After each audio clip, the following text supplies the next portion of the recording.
The DNR is responsible for managing not only state parks like Ledges here, but all land, water, and wildlife resources. But for the preeminent game bird in Iowa, the ringneck pheasant, a 1-2 punch of dwindling habitat and terrible weather have left this bird looking for a comeback.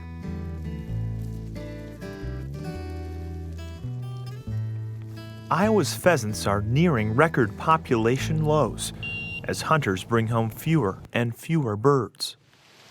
But what's to blame? Is it too much moisture? Is it agriculture? DNR wildlife biologist Todd Bogenschutz says it's not that simple. The biggest impact on us recently here in the last couple of years has just been the series of winters we've had. We've had bad winters and a lot of flooding, 2008 and this year. And I know folks think well, certainly Iowa's had bad weather before, and that is true, but the difference this time around is just the timing of it, the consecutive nature of it. We've had 4 consecutive winters now with 30 to 40 inches of snow. We've had 30, 40-inch snow winters before, but not 4 consecutively. Regardless of habitat or weather, pheasant hunters and some conservationists are searching for new ideas. A bill aimed at boosting pheasant populations sailed through the Iowa State House in 2010. That measure legalized the practice of releasing farm-raised pheasants on private land. The exercise isn't new to Iowa, but only licensed game preserves could previously buy pen-reared birds for release. We certainly would like to see the wild bird population recover because with that comes a crop of hunters. At Doc's Hunt Club near Adel, Iowa, hunters come for a scheduled expedition. No worries about a 3-hour walk without birds here.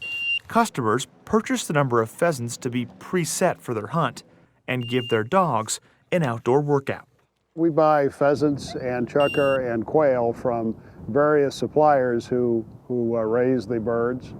We work actively to find the suppliers that have the most healthy, best flying birds. Healthy is key. And we buy birds in smaller quantities to make sure the birds are still in good shape.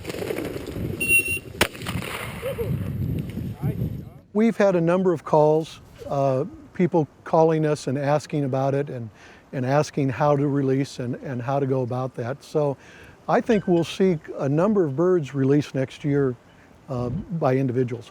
Bud Wood leads McMurray Hatchery in Webster City, where millions of chicks are hatched and shipped across the country every year.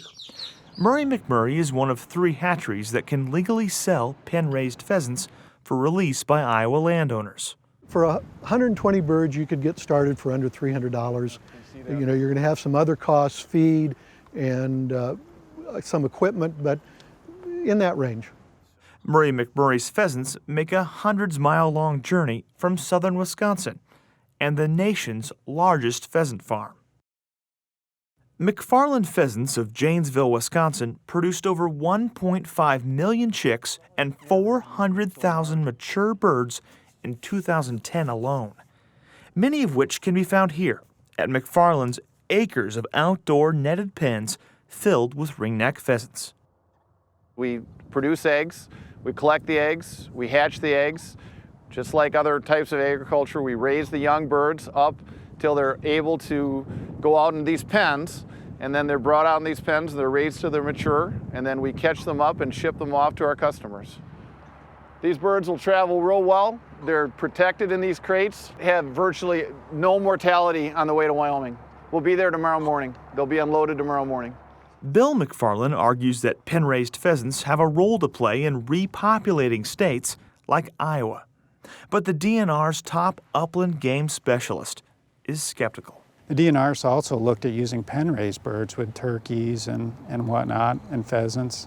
And the survival of pen-reared birds is just abysmal. I mean, it's basically a complete failure every time we've evaluated it. There's no doubt with the loss of habitat, if the wild pheasants went away and you release pen-raised birds into a place where the wild pheasants weren't able to live, the pen-raised pheasants aren't going to be able to live either. That just makes sense. Pen-raised birds have been brought up here on a pheasant farm, raised in pen conditions. I'm not going to say that our birds are as wild or ever could be as wild as a wild pheasant. But again, those wild pheasants that are out in Iowa at one point came from game farm pheasants. According to the Iowa DNR, ringnecks were accidentally released for the first time in the early 1900s during a severe windstorm that wrecked the pens of a game breeder near Cedar Falls. The DNR later began stalking pheasants around 1910. A familiar tagline for the conservation group Pheasants Forever is Habitat, Habitat, Habitat. The latest PF initiative is just that, hiring young biologists to cultivate new CRP opportunities and reload Iowa. But it won't be easy. Hunters and conservationists can only hope for a mild winter and a drier spring.